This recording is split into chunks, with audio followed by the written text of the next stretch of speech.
ทางเพลงนั้นไม่เนาะ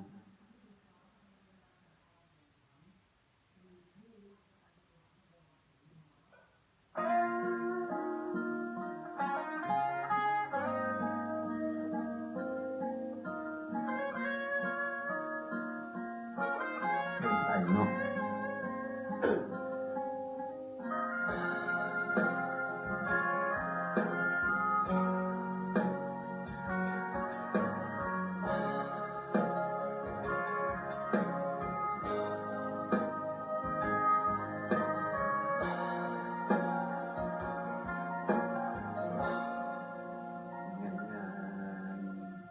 แบบนี้เลยเนาะ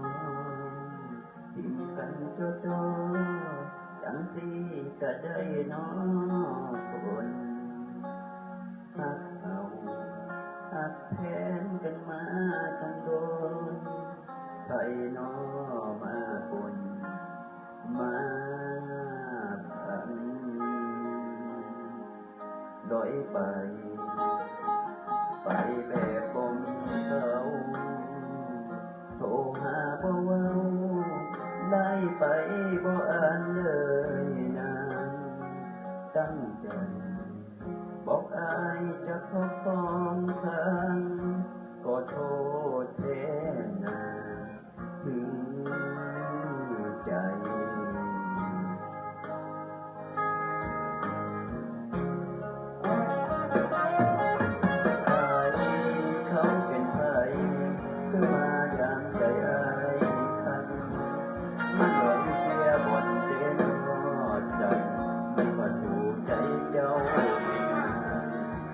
ไปนอกผู้สาวถึงให้เจ้าลืมอายอยู่กันง่ายๆจบกันง่ายๆผู้ใดน้องเป็นโต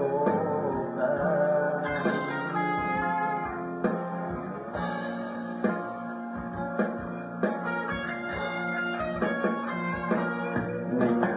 นก็ได้ดูน้องก็บ่ฮักก็ดอคงสิบ่ทรมานผู้โตในเมื่อที่เจ้าทิ้งกันกินยามานาน